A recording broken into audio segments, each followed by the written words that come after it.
be seated. Thank you.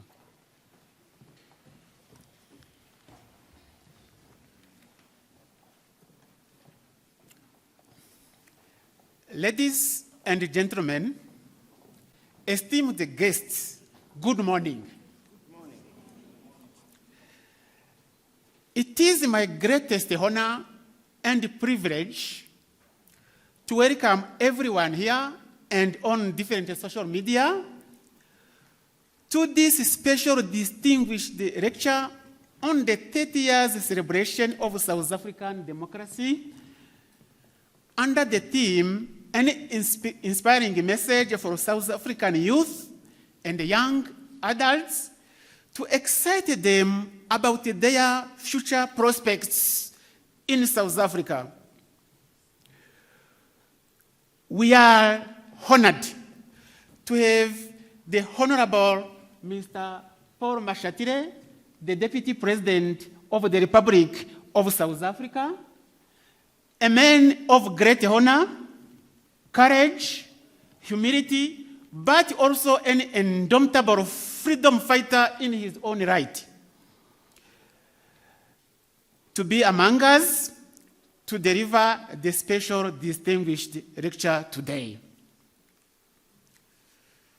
Today, we gather to celebrate 30 years of democracy in South Africa and to hear from a distinguished leader who has played a key role in shaping the nation's history.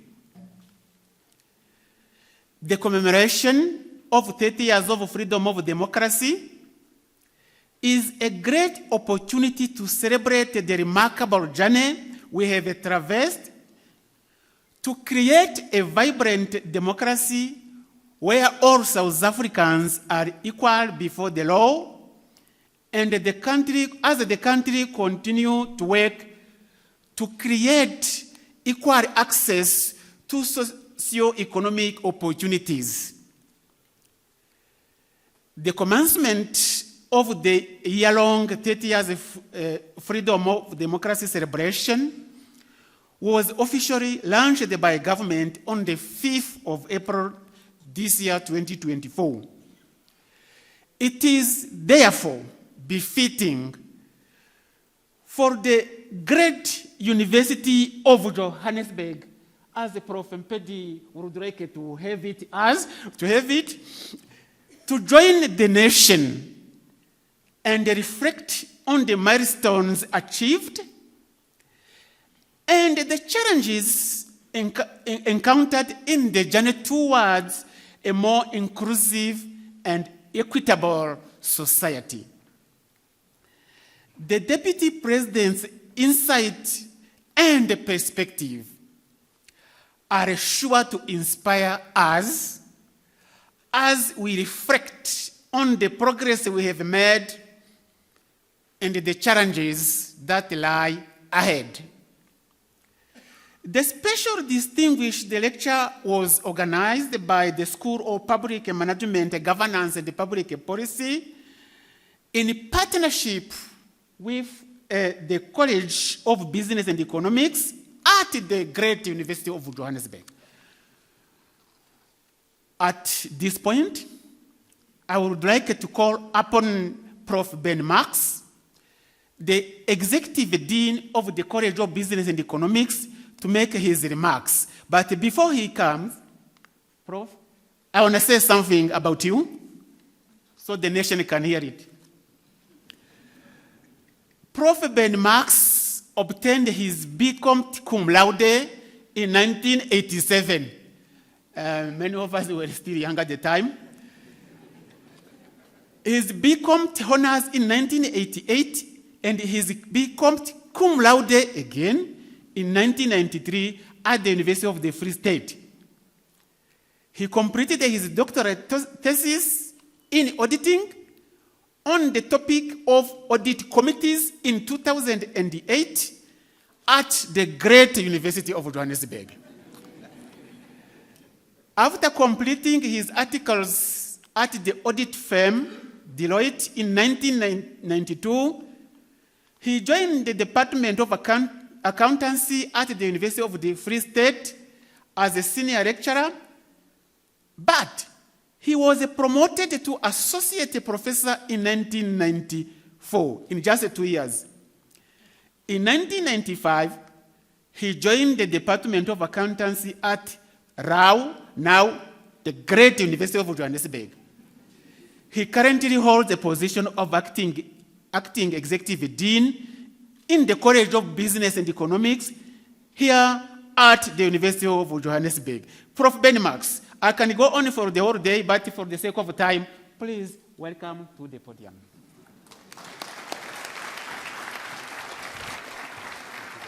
Thank you. Thank you. Thank you so much. Thank you, Program Director, His Excellency, the Deputy President, honored guests. Our Vice-Chancellor, Prof. Mpedi, will welcome all of you this morning, so I'm just going to say all protocols observed at this point. It is my pleasure to introduce to you our Vice-Chancellor, but before I do that, good morning, Sanibonani, Dumelang, Goeiemorgen. It's an honor to welcome you to the great University of Johannesburg. We are grateful for your presence of so many guests, and if I may be so blunt to say it, to call you all our friends at UJ, at this prestigious, distinguished special lecture presented by the Honourable Deputy President of the great Republic of South Africa, Mr. Paul Mashatile. South Africa held its first post-apartheid free elections in 1994 and introduced a new constitution. This year we are celebrating 30 years of freedom and democracy in our beloved country, South Africa. Similarly, the CBE is a dynamic and vibrant college, offering real-world, impactful and quality programs with brilliant, hard-working, dedicated and agile students and phenomenal staff and lecturers that is committed to our student success and making a societal impact. At UJ, we are blessed with visionary and directional leadership that steers this brilliant institution of ours to excellence and making a societal impact. And I'm honored to introduce to you our Vice-Chancellor, Prof. Letokwa Mpedi, of the great University of Johannesburg. Prof. Mpedi is a visionary leader. He stepped into this role on the 21st of March 2023. He's a higher education leader, law professor, labor law specialist, and social security specialist and researcher. Prof. Mpedi advocates societal impact projects and programs through 4R and new technologies. And as I always say, Prof. Mpedi leads from the front. He tells us what to do, but he sets for us the example at this great University of Johannesburg. I'm going to read to you the short version of Prof. Mpedi's curriculum vitae. The long version is about a bookful, but I'm just going to stick with this one. Letokwa George Mpedi completed his B. Juris in 1996 and LLB in 1998 at Vista University. In 2011, the LLM degree in Labour Law was conferred upon him by the then Rand Afrikaans University, now the University of Johannesburg.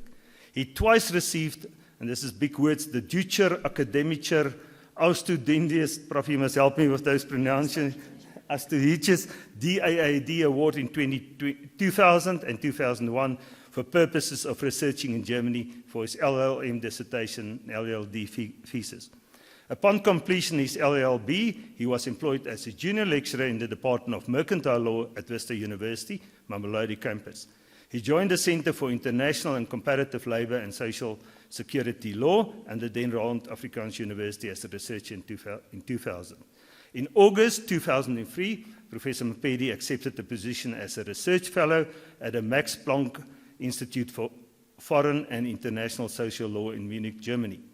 Upon his return from Germany in 2006, he was appointed as Deputy Director at CICLAAS at UJ. In the same year, the LLD degree in Mercantile Law was conferred upon him by the University of Johannesburg. Before his current position as Vice-Chancellor and Principal, Professor Mpedi served as Deputy Vice-Chancellor, Academic and Executive Dean of the Faculty of Law at the University of Johannesburg.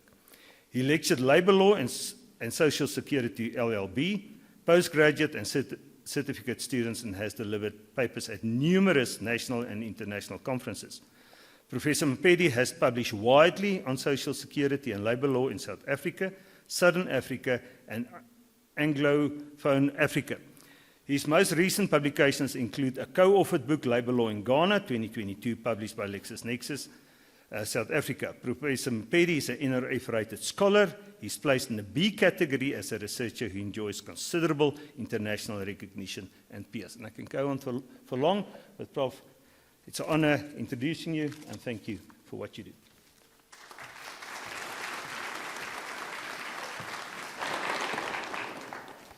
Thank you very much, Professor Ben Marks. Ladies and gentlemen, Acting Executive Dean of the College of Business and Economics at the great University of Johannesburg.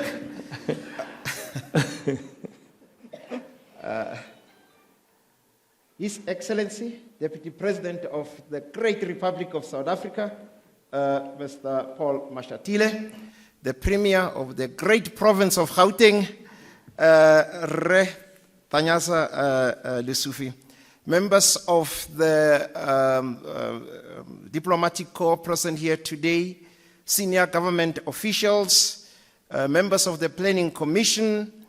I wanted to abbreviate it here, the Great University of Johannesburg, we say MEC, but I thought, Premier, you will get confused. So here at UJ MEC, we refer to members of the Executive Committee of the university, and we also have the Executive Leadership Group of the University of Johannesburg. Let me also acknowledge our Acting Executive Dean, Professor Ben Marks. I saw the President of the Convocation of the Great University of Johannesburg, Mr. Leslie Mpunze. I thought I saw you. Is that you, sir? Of course. You see, I know you. I can see you in the dark. Welcome. Members of UJ staff, distinguished guests, ladies and gentlemen, good morning. Goeiemorgen, sanibonani. What else did I leave out? Dumelang. It's really a wonderful privilege to greet you this morning. When colleagues, Professor Dominique talked about the Great University of Johannesburg, I had people say, when Marx talked about the Great University of Johannesburg, I had, I'll say it again, Great University, the Great University of Johannesburg, because it's the truth. Ladies and gentlemen, I was reflecting earlier about, UJ, and I was like, damn, 30 years of democracy in South Africa. UJ, if it was a human being, it would be a Tintswalo, you know. Seriously. I mean, the UJ story is the best story in terms of institutions of higher learning South Africa can tell. As many of you will know, UJ was put together, as part of this democratic, Republic of South Africa project. And this is the most successful story of that project. I can say that without blinking. Not that because I'm citizen number one. Go and look at all our achievements, and you will see that what we are saying is the honest truth. And this is not about selling UJ. And please don't miss an opportunity to say amen if this was the church, If you feel like clapping for the great work that this university has done to date as part of this democratic Republic of South Africa, please join me in really applauding the great work that has been done. You tell them, ladies and gentlemen, UJ is the Tintswalo of institutions of higher learning because of what we have achieved, as part of this, period as a democratic Republic of South Africa. As we're singing the national anthem, I was singing it, at the top of my voice. I thought this mic was on, but it doesn't seem like it was because I wanted people to know I know every word and I can sing every word. Deputy President, when we started, with the new national anthem, people say, now you see everyone, they sing every word. We come a long way as a country. Ladies and gentlemen, it is my great privilege. You see, I like the word great. It's my great privilege to welcome you all to the Great University of Johannesburg this morning. Our narrative, ladies and gentlemen, as an institution is inextricably linked with the youth of our country. Next year we'll be celebrating 20 years of our existence. Please mark this page. We are going to celebrate from the 1st of January to the 31st of December midnight because there's so much to celebrate. Earlier on, I was debating with Prof. Jahet whether I'm still youth or not. And I was like, no, they say youth is up to 35. I'm like, no, I'm still youth. I'm almost 50. And then we settle it by saying youth is what you feel, 50, Prof. Dominic said 50 is the new 35. We are a young university, but say UJ really at 20 next year is definitely a youth. And we are enjoying our youth, ladies and gentlemen. We are proud, of the work that we are doing, the great work that we have done. Within these walls, ladies and gentlemen, the dreams and aspirations of countless young South Africans take root and flourish. Here at the great University of Johannesburg, we say access and excellence for success are not mutually exclusive. Majority of our students are first generation to come to university. We work with them, we mold them, and then we send them out there to go out there and make a difference. We do transform professions. Acting Dean, you are quick to remind me, we had the results from SAICA a few days ago. People are celebrating we are number one in the country. Number one, we got 100%, 100% of 84. I'm not jealous, It's better than what? 187? Where we take everybody who wants to be an accountant. We say, come to UJ. Others will tell you, no, you are a risk that we may drop from being number one. We say, bring them all. We'll support them.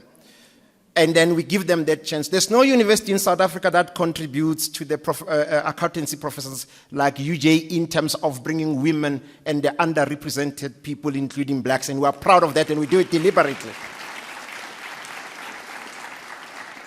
So when we talk about greatness, we don't joke, ladies and gentlemen. But this is not talking about greatness. Here at UJ, we say our commitment is basically about nurturing talent. The forgotten people from villages that people will say you will not amount to anything. We say, come to UJ, we'll work with you and make you great. We foster innovation, ladies and gentlemen. We're a university of the fourth industrial revolution. And we empower the next generation of leaders. And this is something that we're not going to apologize about. We are honored this morning to host our Deputy President, Mr. Paul Mashatile, to deliver a distinguished special public lecture on the 30-year celebration of South Africa's democracy. Ladies and gentlemen, a year ago, our Deputy President, the Honorable Mashatile, stood at the podium on Youth Day and declared, and I quote you, Deputy President, you said, "We stand on the shoulders of giants," close quote. This year, I say to you, it's a seminal in our country's history. It represents our 30th year of democracy, ladies and gentlemen. I was reflecting, I was like, where was I at 30? I just got my LLD, Anyway, single and sexy.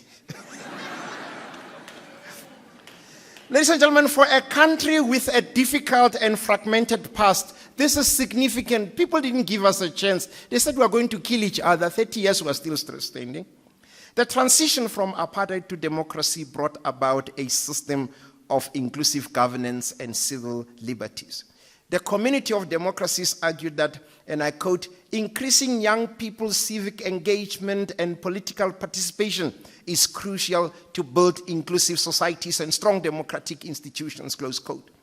Ladies and gentlemen, as we prepare ourselves for the upcoming elections, it is important to remember the strength the youth hold and the role that they play. By youth, I include myself, Their right for democracy, their fight for democracy is instrumental in our country's history. Prior to 1994, ladies and gentlemen, the youth was instrumental in sustaining the anti-apartheid struggle, both within South Africa and on the international stage. Their courage, determination, and resilience helped to bring about the eventful downfall of apartheid, and so the establishment of a democratic South Africa. To refer back to the community of democracies, and I quote, "We must embrace the youth as responsible citizens and prepare them to lead their societies in accordance with universal human rights values," close quote. Ladies and gentlemen, between remembering our past and looking towards a brighter future, platforms such as these are vital, not only inspiring our youth, but galvanizing them towards action in the democratic process. Deputy President Mashatile is well poised to lead this conversation. His trajectory from youth activist to prominent ANC leader highlights the pivotal role of youth participation in South Africa's political evolution. I don't know if you are still youth, Deputy President, but you can speak for yourself. I'll take it, say we are all youth, and I'll include the Premier in it. Forever young. Beginning his activism during his youth, his journey reflects the determination of young South Africans to challenge apartheid injustices. His rise within the ANC leadership illustrates how youthful activism can translate into influential roles within the liberation movement and post-apartheid governance. Throughout his career, ladies and gentlemen, he has advocated for the inclusion of young people in decision-making process and has championed causes relevant to the youth, such as education and employment. His story serves as an inspiration, showcasing the potential for young activists to shape the future of their nation through dedication, resilience, and leadership within the political arena.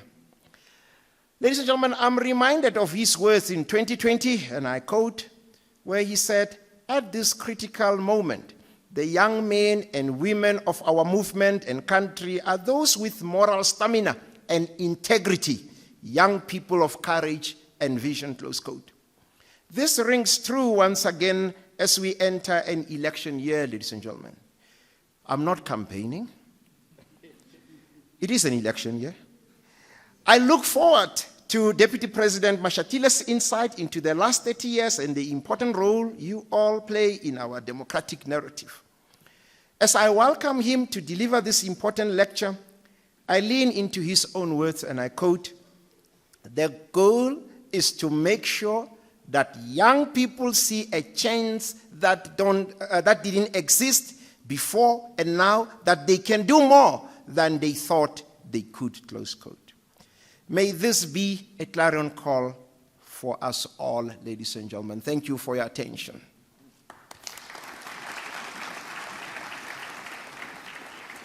Thank you. Now I would like to take this opportunity and formally introduce our Deputy President.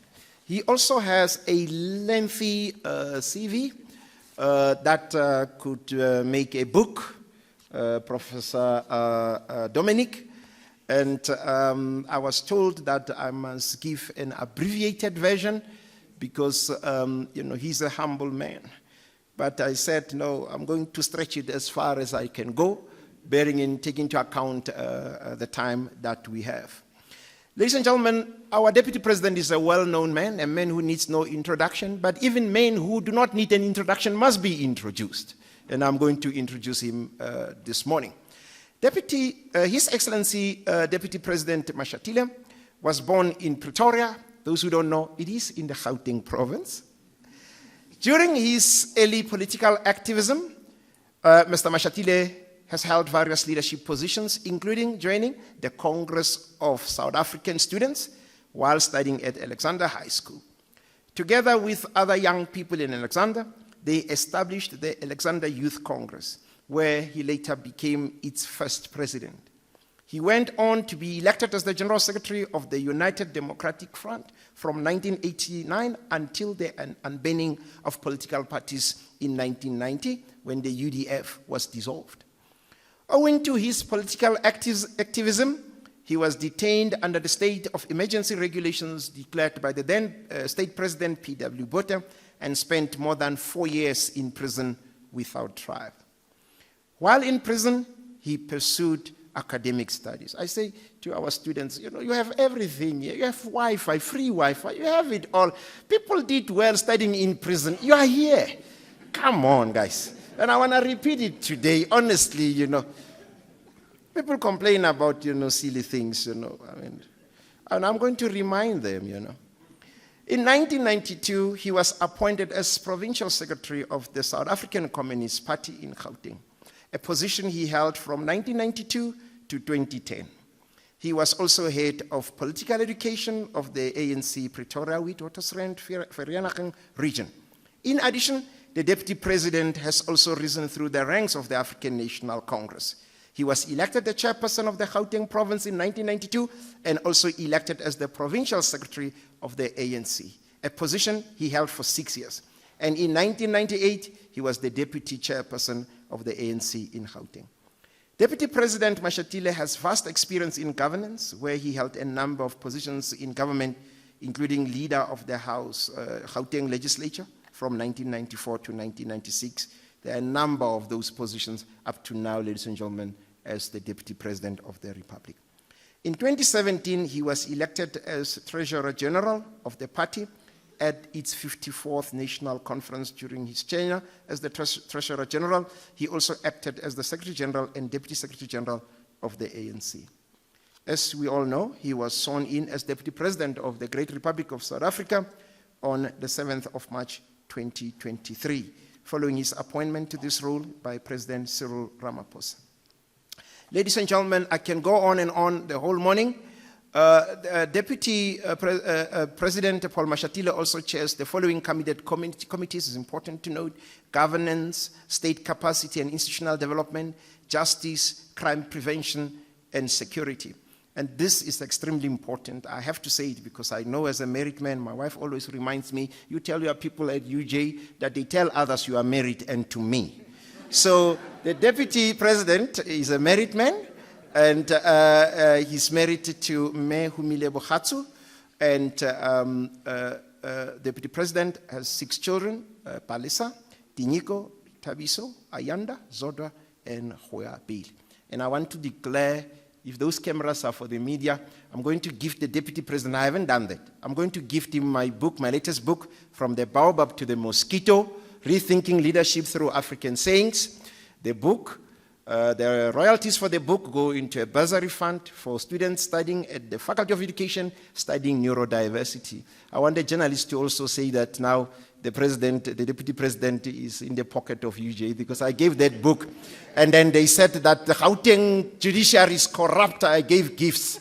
Where are we going to hide? Anyway, it's not about me. Ladies and gentlemen, let us give the Deputy President of the Great Republic of South Africa a warm University of Johannesburg welcome to the podium. Thank you. Thank you so much. Thank you. Thank you very much. I'm told I must use this one. I don't know why. But I shall comply.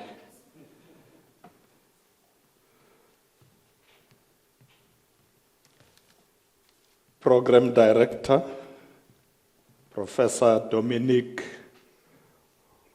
Oweziamana, who's the Acting Director of School of Public Management, Governance and Public Policy, College of Business and Economics. Professor Ben Marks, Acting Executive Dean, College of Business and Economics. Professor Mpedi, the Great University of Johannesburg Vice Chancellor and Principal, as well as the university's senior leadership.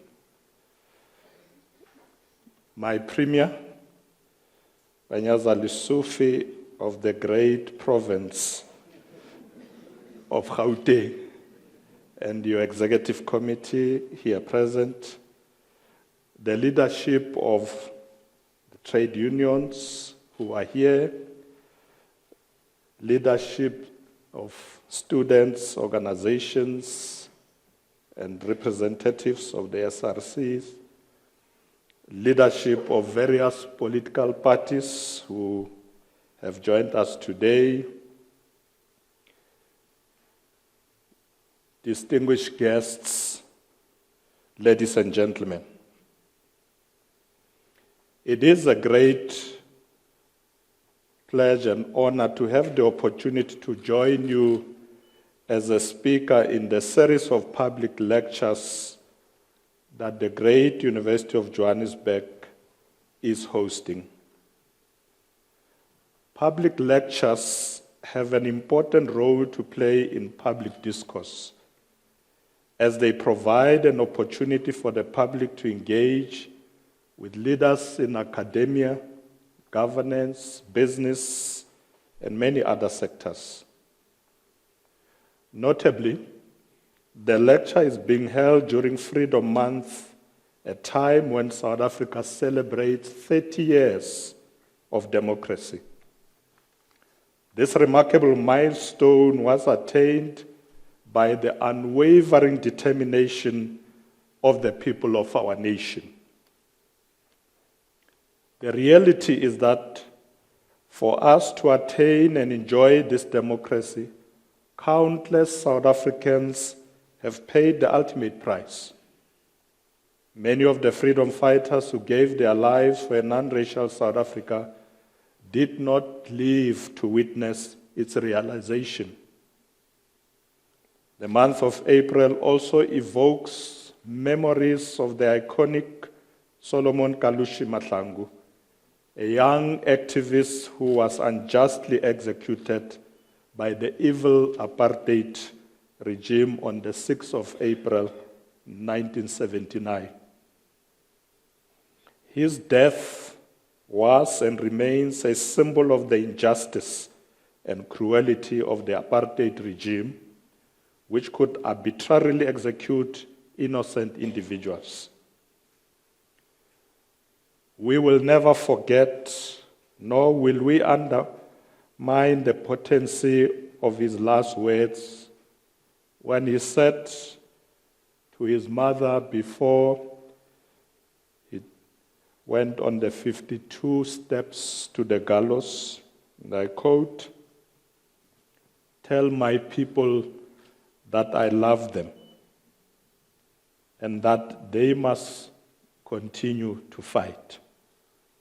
My blood will nourish the tree that will bear the fruits of freedom." Close quote. Program Director, these words have carried us as a nation on the path of social justice and equality. They have transcended decades and still echo through the current hopes and aspirations for a better South Africa. In thinking about the theme of this lecture, which is inspiring the youth in South Africa to imagine a better and prosperous future, I cannot help but remember the role of young people, or rather the role that young people played during the 1976 uprising. Young people in South Africa have always been at the forefront of struggle, playing key roles in the African National Congress, the United Democratic Front, in Umkhonto weSizwe, in various youth congresses in the country, students' organizations, and many other formations, including street committees, that served as platforms for change and social justice in our country. Equally, in April, we remember Chris Hani, the commander of Umkhonto weSizwe, who was gunned down on the eve of the elections on the 10th of April, 1993. His death sent shocking waves and almost jeopardized our transition at the time. However, under the leadership of President Nelson Mandela, the ANC prevailed and brought calm to our nation at the most critical time. This underscores the significance of leadership, as difficult times test leaders and define them by their ability to make the right decisions. As we commemorate 30 years of freedom and democracy, we must emulate our predecessors by steadfastly pursuing and safeguarding the achievement of our freedom and democracy. We must act and act decisively. For this reason, we must invest in building a nation that has the necessary capacity and skills to contribute to our developmental paradigm. In this regard, working through the Human Resource Development Council, the Human Resource Development Council is a committee that the President appointed me to chair in government. And this committee works together with the private sector, with universities, with civil society, including trade unions, and of course, other arms of government. Program Director, we have recently cemented various compacts that are aimed at ensuring that as partners, we deal with our agreed program of development. The importance of investing in knowledge is also because we find ourselves in a modern, developing knowledge economy, driven, amongst others, by artificial intelligence. Professor Mpedi, your institution has been one of the leading institutions in artificial intelligence. I commend you for investing in this important development, and I believe the rest of us should follow suit. We too have decided that we must teach robotics, coding at an early childhood development stage so that the children are ready for the future. But more importantly, they must be globally competitive, particularly in this era of the digital economy. I equally want to acknowledge the good work that the Premier of Gauteng, the great Gauteng province, and his executive are doing to create much-needed opportunities for the youth. As they say, CP is pani.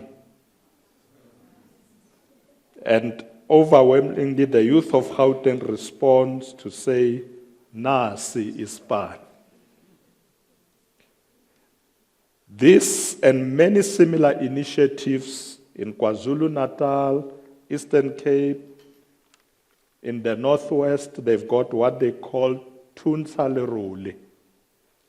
And there are many such initiatives that our government, particularly provincial governments, are embarking on. And we are willing to go an extra mile through these initiatives to build a better life for all our people.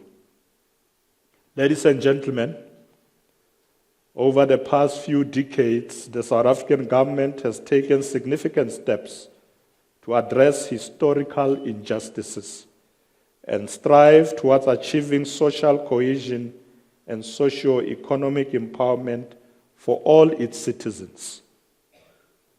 Equally, the government has made significant progress in addressing socio-economic inequalities through social welfare programs in housing, healthcare, education, and social services. The implementation of the broad-based Black economic empowerment, BBEE policies, has also promoted economic transformation because our goal is to ensure that those who were marginalized become part of the mainstream economy. To determine our commitment to building an inclusive and growing economy, we have raised so far 1.5 trillion rands in new investment commitments, of which over 500 billion rand has already flowed into the economy.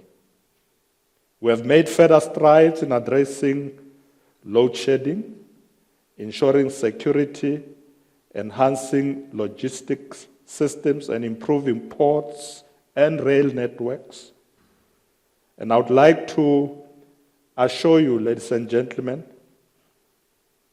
that there is a national plan, or rather plans are in place nationally to ensure that load shedding is ended this year. I know you don't believe me.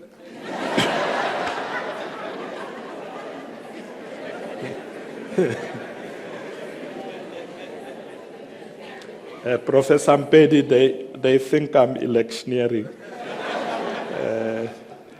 No, it is true.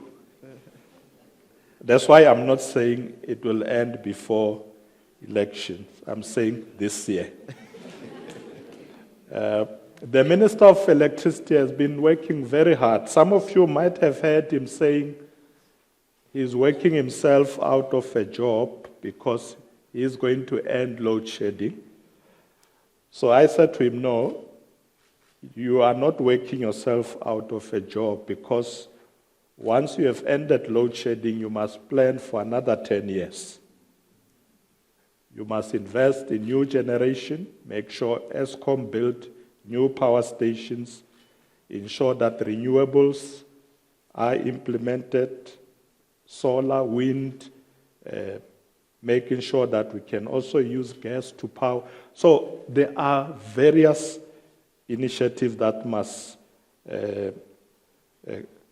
come into the mainstream. And I said to him, your job is not ending when you end load shedding this year.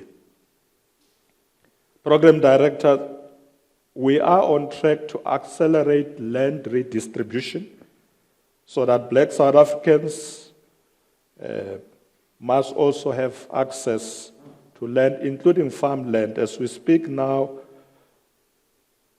Black South Africans now own around 25% of farmland and have supported about 1,000 black industrialists in black-owned firms. Despite these achievements, challenges remain in achieving a more inclusive and equitable society. For example, the triple challenges of poverty, unemployment, and inequality, as well as corruption in various government entities, parastatals, and even the private sector, continue to pose obstacles to the nation's progress. In addressing these challenges, we are conscious that as government we must strengthen social compacts by working together with all sectors in our society. Ladies and gentlemen, as I stand before you today, as a nation, we are looking forward to the general election on the 29th of May 2024. Given that many have registered political parties and aspire to serve in parliament and legislatures, I believe many will agree that this election will or is arguably the most important and probably the most exciting. I visited Bishop Lekhanyani a few weeks ago, and he has a way of referring to this new phenomenon. He called it a book ballot. He says, you say now there's going to be a book ballot because there are so many parties that have registered to stand for elections, and of course independents. So my son was asking me 2 days ago, so he says, so tell me, independent, do you mean there's one person want to go to parliament alone to represent people? I said, yes, that's a new development. There are those who don't represent parties. They will come alone to represent their constituencies. So it's going to be a very exciting election, maybe a bit complicated with 3 ballot papers. So we must ensure that people understand exactly what to do.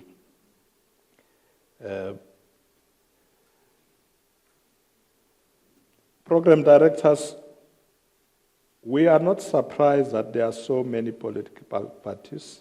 The party that I have the honor to serve indeed fought the idea that we have a flourishing democracy wherein everyone, without fear, should be allowed to participate in the elections in our country. So the ANC was at the forefront of ensuring that this should happen.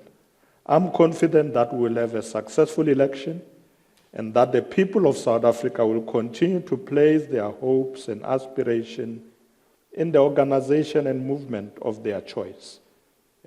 We must give people that choice. And the good thing is that, voting is secret. So I won't know who you are voting for. Some of us, it's really well known. I vote for the ANC. But I think it's important, the most important thing is that there should be free and fair election. And that has been the strength of our democracy, and we must never lose that. As we embark on the election campaign, we urge universities, political parties, labor unions, civil society, faith-based organizations, traditional leaders, student bodies to protect and secure our democracy, not only for the current generation, but also for future generations to come. And it is important for me, perhaps, to make a call to young people to go and vote. We have seen over the past years that sometimes young people are very reluctant to go and vote. They don't think voting is important. They are preoccupied with other commitments. But they forget that the future belongs to them. You as young people, if you don't vote, you're giving away the control of your future. In fact, somebody was saying recently in one meeting, says, remember, even if you don't vote, you are voting because somebody will vote for you. So the choice that you should make will be made by someone else on your behalf if you don't vote. So I do hope, especially our students, please go out and vote in your big numbers. The future belongs to you. In fact, Professor Mpedi, this slogan of the future belongs to you is a slogan that we adopted in 1983 when I became the first president of the Alexander Youth Congress. If you look at our logo, it said unity, action, and it says the future belongs to us.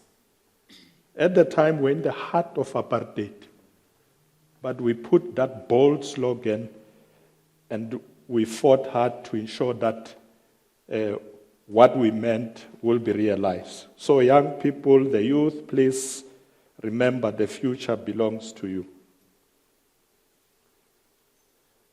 Ladies and gentlemen, as I stand before you, as a people, we must be proud of some of the achievements made over the past 30 years.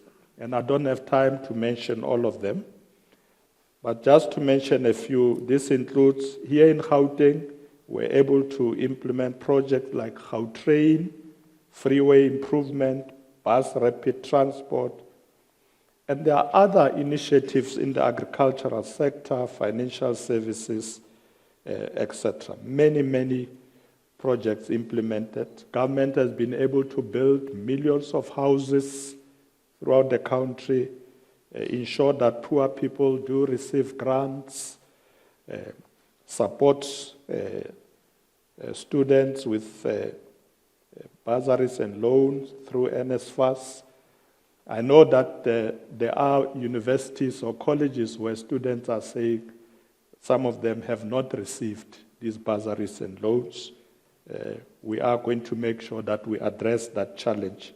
But it's something that has been done over time, and what we must say to you today is that we are committed to do more to ensure that we reach everybody.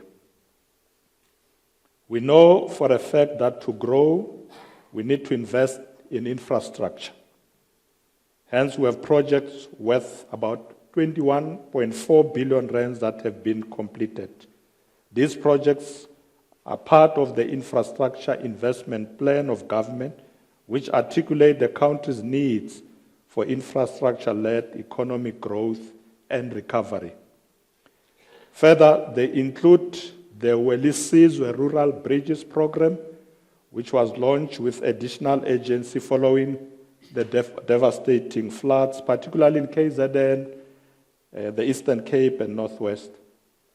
Through this project, there are now 58 rural bridges under development around the country, with 11 finished in KwaZulu-Natal already.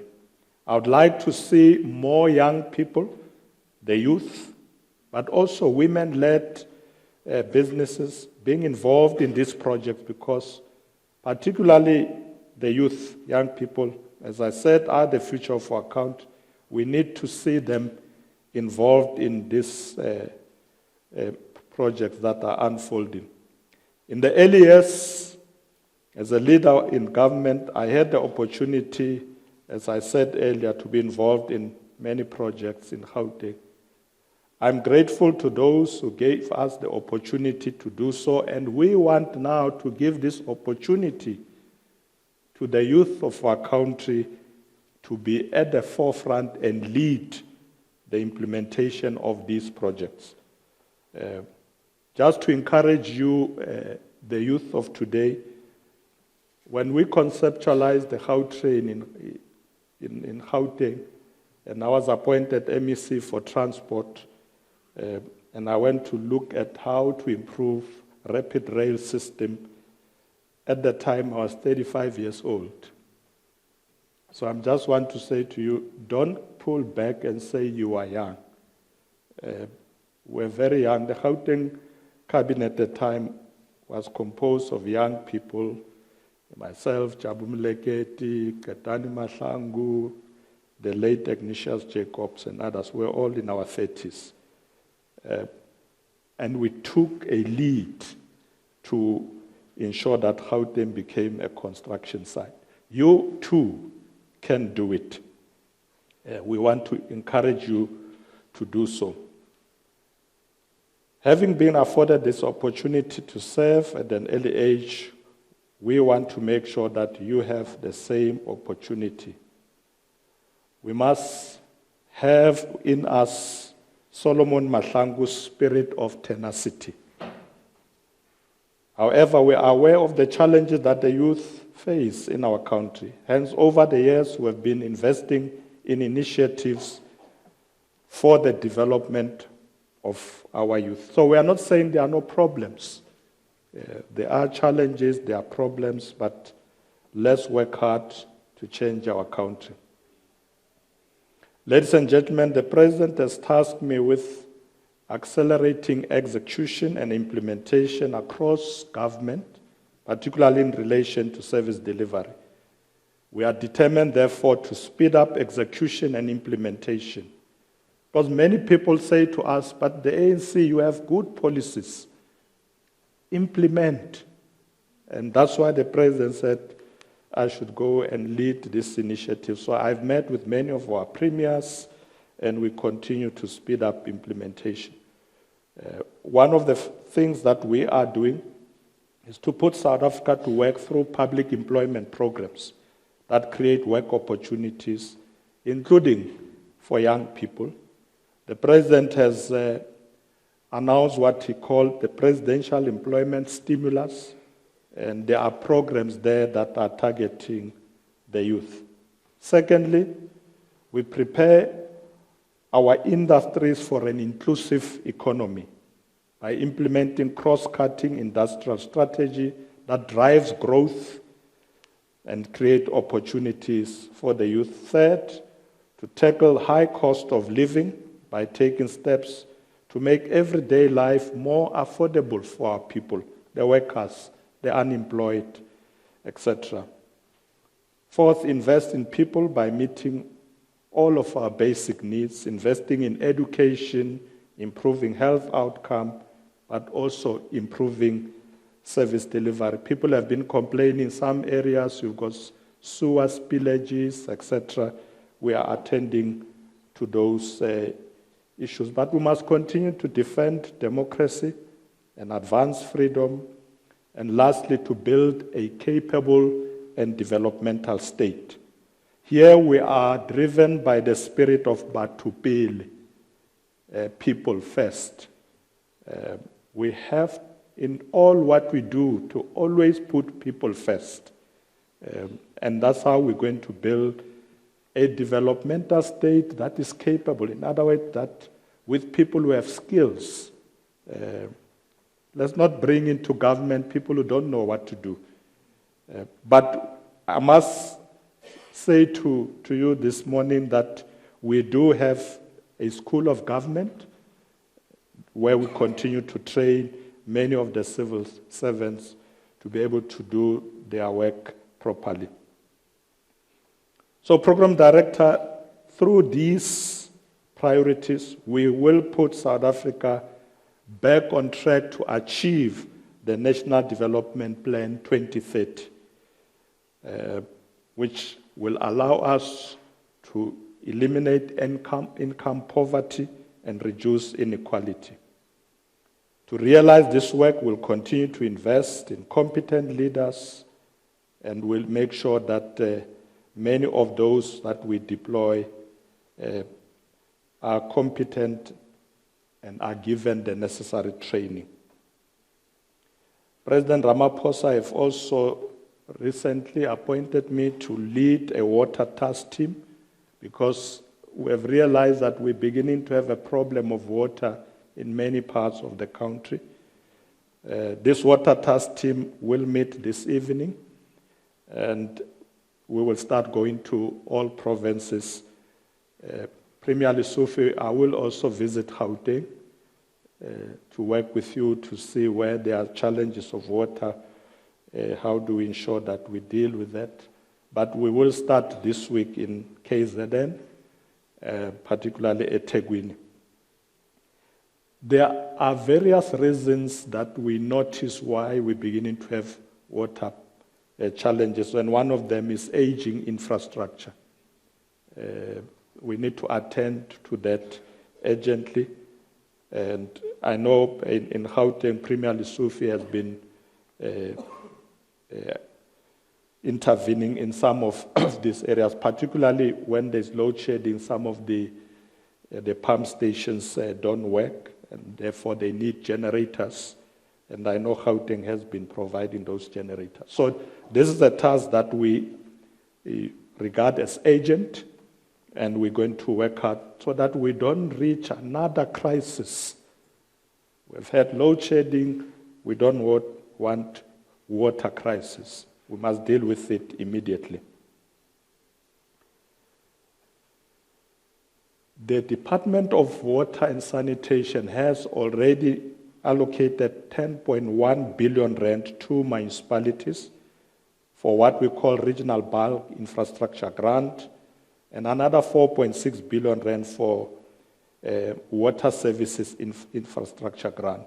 So these resources will be used to assist us in attending to this work so that we don't get to a water crisis.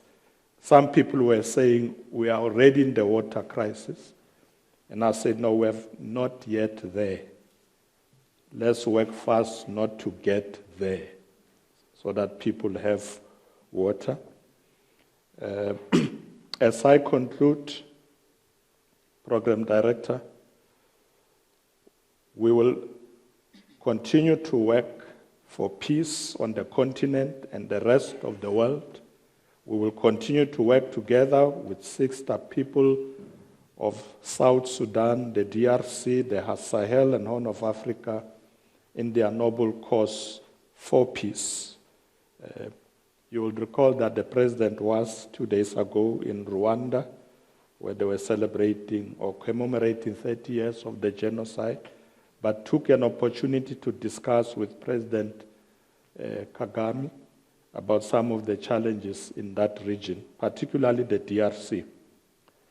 The president has also appointed me as his convoy to deal with the conflict in South Sudan and also to assist in the DRC, and he's going to continue also to lead efforts in Ukraine,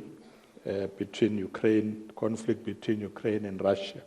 So as the African National Congress and as government, we will always stand for peace. We will support peace initiatives all over the world, including supporting peace in Palestine, particularly to ensure peace for the people of Gaza.